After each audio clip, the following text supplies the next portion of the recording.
I started to take a look at his profiles, and what you'll notice, for one, is that he has some crazy KDAs on some of these characters. I mean, we're talking about an 8.79 on Psylocke, a 6.67 on Hela, 8.95 on Meg, and an 8.06 on Namor. I mean, the list goes on and on. Look at these win rates, 94% on Psylocke, 93% on Meg. And the other account is just like that. You got another 10.96 KDA on Psylocke. And then some of these other ones are lower, but look at the win rate still. And I'm sure you guys both notice he is playing games with other top players, and he is playing a majority of games with top players. He's only played, roughly 113 games on this account, and he's played with this one person in 107 games. So he's frequently playing with other players, but it's kind of what you have to do at these ranks. And this other account is the same thing, playing with similar people, although not as much as the other one. So what I did is went ahead and found a replay that we are going to watch, and you can all decide for yourself if you think this is the best player in Marvel Rivals or not. He has plenty of matches like this, and the one we are going to be watching, he goes 48-3. So we're going to go ahead and get this started. I hope you guys enjoy this video. If you do, please make sure to leave a like and subscribe for all future content. Look at these. I don't know if you guys just saw those ranks when you're loaded, and you might have to go back in the video, but he's playing against the top tier players in this game and is still doing extremely well. So let's go ahead and get on the right perspective. For some reason, my replays when I first start, my player is invisible. I don't know why. Let's go ahead and see what makes this player so good that he can win the majority of his games. Playing Psylocke, playing in the front of his team for now. Probably just looking for angles. What's the idea here? So he's hitting the tank when he can. They're putting out a lot of damage on him. Ooh, gets low. Nice invis. Big kill on the Hela. Now they got numbers. Everyone's just trying to build ults as fast as they can. It's another pick on Psylocke. They're up 2. Two teams trying to back out. Maybe seeing if they can recontest here when the whole team gets together. Nope, they're just going to end up giving this point right away. So notice the accuracy. That's obviously what always sets apart these top players, is just how easy it is for them to hit shots. Playing very safe, playing his life. And I think that's a big thing that probably separates this player from most of us watching, is that he plays aggressively, but also knows when it's time to get out, head back to his healers or find a health pack, and continue to stay alive. He only dies 3 times in this game. So you'll notice he really, nice dodge out of that ult. His team drops a Luna ult, which is going to help as well. Cloak ult goes down. Right now you'll notice he's probably tracking support ults on the enemy team, waiting for an opening here. So now Cloak ult is down. His team is playing a low key, so they copied Luna ult. So they just used both of their support ults. And now if you just heard that, that was the enemy Luna. If he can stay alive here, he'll have a window to ult. Here's the ult. Little early there, but I think he's just trying to stay alive in that instance. Maybe worried about dying, is going to end up dying anyway. So that's already 1 of his 3 deaths. I should go ahead and fast forward here a little bit for you guys. Right back into the action.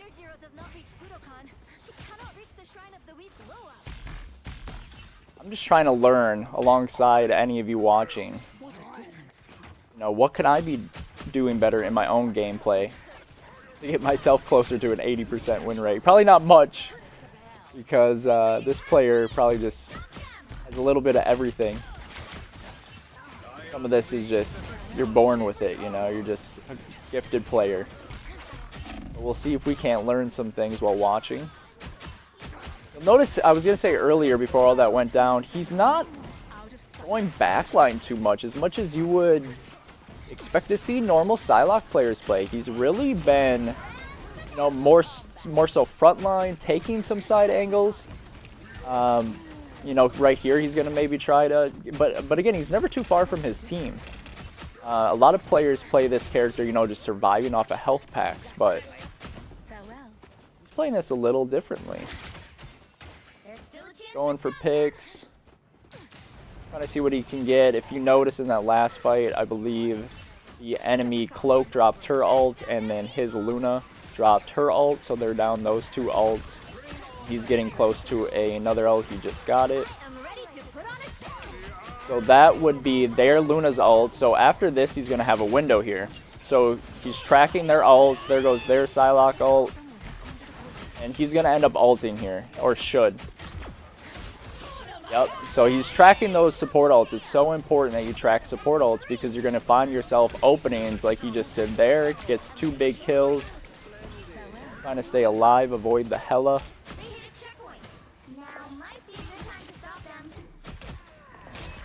Gets the pick on her too. A little bit of a stagger is always nice.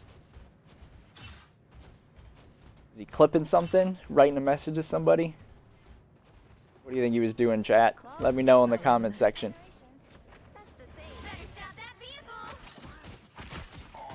Hey, again, playing front line. A lot of Psylocke players probably would have went into that corridor there to his left. Maybe he took some side angles. Instead, he chooses to just stay in the front line with his tanks. This in itself, to me, is a big learning point for myself. I don't play a whole lot of Psylocke, but when I do play her, like I said, I'm living off of health packs, and he's taking a different approach to that. And it's working, clearly. And I don't know at these higher ranks. I'm a GM player. If you're ranked higher than that, you can maybe comment, let people know if, you know, maybe this is necessary at this rank. Dive obviously gets a lot harder. You know, people know how to counter it, play around it. But overall, I'm assuming he would be doing similar things at lower ranks as well. Looks like they don't even have a contest, or the enemy team didn't want to touch or something for some reason, or I don't know what that was. We got to go back for a second. Let's get this free cam in here. Oh, it's the portal. It's a portal. So there you go. Strange portal on both ends. Team can't get out. End up just walking it through. And then the group walls to finish it off too. Very, very nice. Gotta switch back to the right person. So here again, look at where this player is starting. A lot of people go and start on that far building here. I do it myself, but again, he's like trying to remove as much risk as possible from his gameplay. And I really like that approach. Love that approach.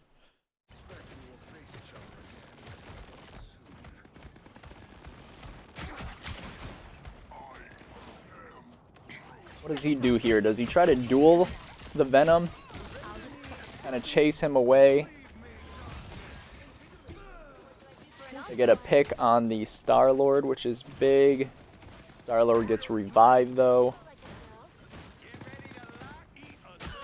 What does he go for here? He's going to stay up top here, take an angle, make it hard for the Hela to hit him, go invis. It's very safe gameplay. But it's important to remember, he ends this game with, what, 48 kills? Or something along those lines? And he's playing this safe. So you can play safe and play your life and still end up with a bunch of eliminations. I'm back. Maybe some people think that it's, you know, necessary to play aggressive in order to get a lot of kills, and it's very evident in this gameplay that all you need to do is just play your life, play with your team, and the rest will really just come to you. You get a Luna ult. Interesting. What was the reasoning for that? Was she about to die potentially? Let's go back and check.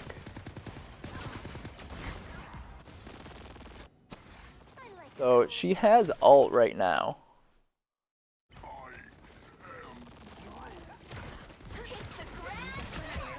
Maybe a misclick or something there? I'm not too sure. I'm not too sure what the reasoning was for that one.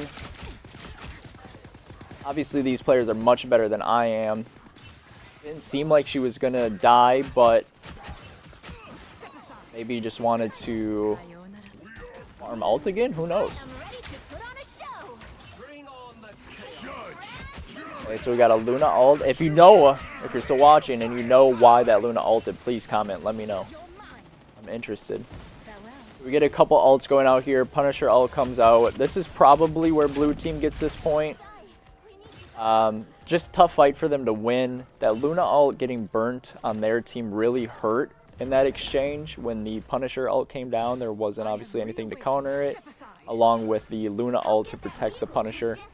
For those of you that play Punisher and those that don't, you'll know that Punisher is a very easy target to kill when he's in his ultimate, so it's usually best to pair his ult with a defensive support ult like Luna or Cloak, just to keep yourself alive.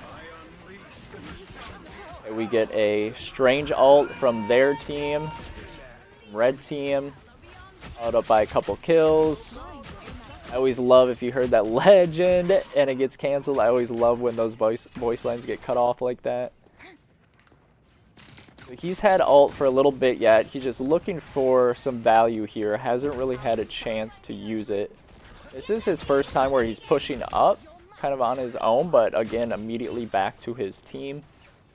They're trapping them in spawn.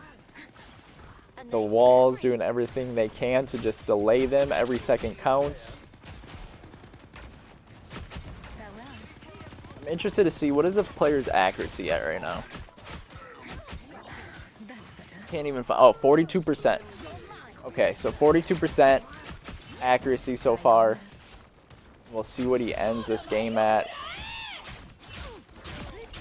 That's crazy.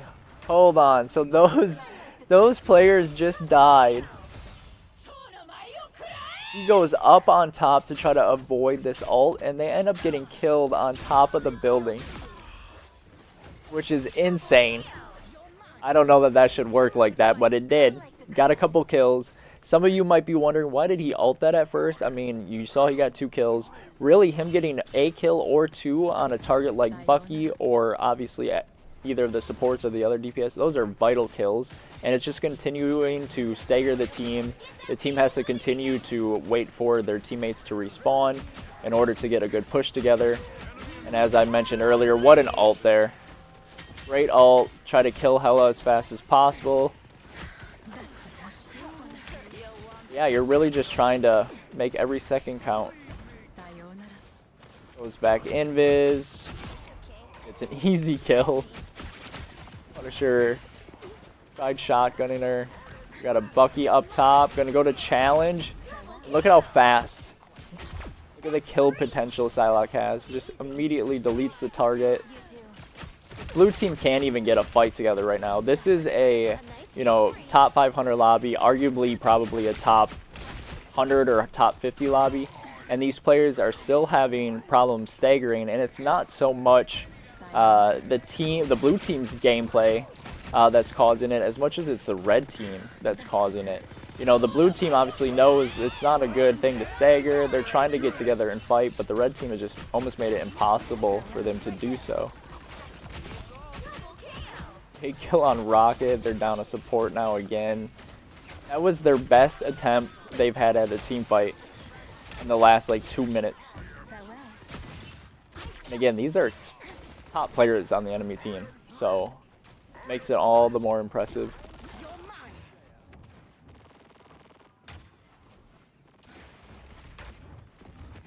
I'm just interested to see if blue team is ever going to get out of spawn at this point. And honestly, with a minute left, the Strange is throwing ult into the spawn door. I don't know that blue team is really going to get a full team fight for the remainder of this game. And if so, it might be at the very, very end. Judge, jury, Executioner! This is blue team's best attempt. Venom used ult already on blue team. Got a low-key copy on the enemy, or on the Luna. So red team has a Luna ult down for Punisher ult. Psylocke going for a Luna kill here, playing on the health pack, about to die, wins the 1v1. It's those little things like that that make players like this better than players like me. Getting those kills like that, I probably would have lost that duel, and this player instead wins it, and now the blue team is without a support once again. Probably going to ult here. I'm assuming going up. Yep. Up and ult. Big pick on Hawkeye. Another one on Star-Lord. Hawkeye gets revived. Another big kill. Yeah, blue team's not even going to get to fight the rest of this game. Which is, that's crazy that they held other top players in spawn for this long. Little hiccup on the first point, but made up for it after that. Good use of Brute ult. And just like that, the game is over. If you guys enjoyed this, again, please make sure to leave a like. If there's other content like this that you would like to see, please let me know. If there's other players, top players you would like me to spectate, or if you think this player is not the best player in Marvel Rivals and have somebody else who you think is better, comment below and let me know, and I will check them out. This is the final scoreboard here. Finishes with 22 final hits, 48 and 3, 21,000 damage, and 44% accuracy. Just an easy game for them. Thank you guys so much for watching. Until next time, peace out.